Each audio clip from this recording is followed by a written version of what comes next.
কুমিল্লা অঞ্চলের চিকিৎসা সেবার নতুন এক দিগন্ত উন্মোচিত হলো আজকে। কুমিল্লা অঞ্চলের 6 জেলা কুমিল্লা, চাঁদপুর, নোয়াখালী, লক্ষ্মীপুর, ফেনী, ব্রাহ্মণবাড়িয়া এই 6 জেলার মানুষের জন্য নিঃসন্দেহে আজকের দিনটি অত্যন্ত আনন্দের দিন, একটি ঐতিহাসিক দিন। কারণ এই অঞ্চলের চিকিৎসা সেবায় আজকে এক নতুন যাত্রা, নতুন এক দিগন্ত সূচনা হল। আপনারা জানেন যে কুমিল্লা অঞ্চলে প্রায় 2 কোটির বেশি জনসংখ্যা রয়েছে, আর এই 2 কোটি মানুষের জন্য শুধুমাত্র কুমিল্লা মেডিকেল কলেজের 500 শয্যা বিশিষ্ট একটি হসপিটাল, যা আসলে এই অঞ্চলে মানুষের তুলনায় খুবই অপ্রতুল। তো আমরা দীর্ঘদিন যাবৎ দাবি করে আসছিলাম অন্ততপক্ষে যেন কুমিল্লা মেডিকেল কলেজকে 1000 শয্যা উন্নীতকরণ করা হয়, এছাড়া কুমিল্লা যেন আরো একটি 500 শয্যার হসপিটাল করা হয়। আপনারা জানেন যে কুমিল্লাতে 5টি মেডিকেল কলেজ রয়েছে: কুমিল্লা সরকারি যে medical college hospital, Comilla central medical college, Comilla eastern medical college, Comilla Mainamati medical college এবং কুমিল্লা আর্মি মেডিকেল কলেজ।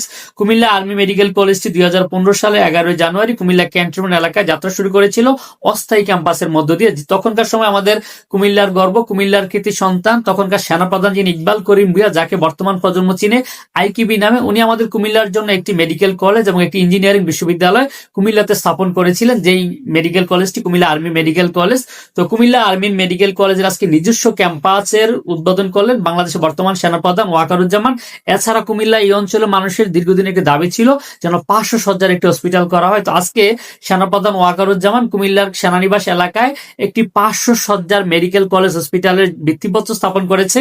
আমরা প্রত্যাশা করব খুব অল্প সময়ের মধ্যে কুমিল্লার এই 500 শয্যার মেডিকেল কলেজ হসপিটালটি উদ্বোধন হয়ে যাবে এবং এই হসপিটালটির মধ্য দিয়ে আমাদের কুমিল্লা অঞ্চলের 6 জেলা কুমিল্লা, চাঁদপুর, নোয়াখালী, লক্ষ্মীপুর, ফেনী, ব্রাহ্মণবাড়িয়ার মানুষের চিকিৎসা সেবার নতুন এক দিগন্ত উন্মোচিত হলো, যেখান থেকে আধুনিক চিকিৎসা পাবে এবং স্বল্প খরচে কুমিল্লা অঞ্চলের মানুষ ভালো চিকিৎসা পাবে।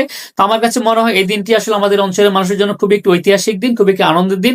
আমরা বর্তমান সেনাপ্রধান ওয়াকারুজ্জামানের কাছে অনেক অনেক কৃতজ্ঞতা প্রকাশ করছি এবং আমাদের কুমিল্লার গর্ব ইকবাল করিম ভূঁইয়ার কাছে আমরা কৃতজ্ঞতা জানাচ্ছি। আমরা প্রত্যাশা করবো এর মধ্যে দিয়ে কুমিল্লা নতুন এক দিগন্ত সূচনা হলো। ভিডিওটি কেমন লাগলো অবশ্যই মন্তব্য করে জানাবেন, ভিডিওটি শেয়ার করে সকলকে দেখার সুযোগ করে দিবেন। শেষ করছি এখানে, কথা হবে অন্যদিন অন্য একটা ভিডিওতে। ভালো থাকবেন সবাই, আল্লাহ হাফেজ।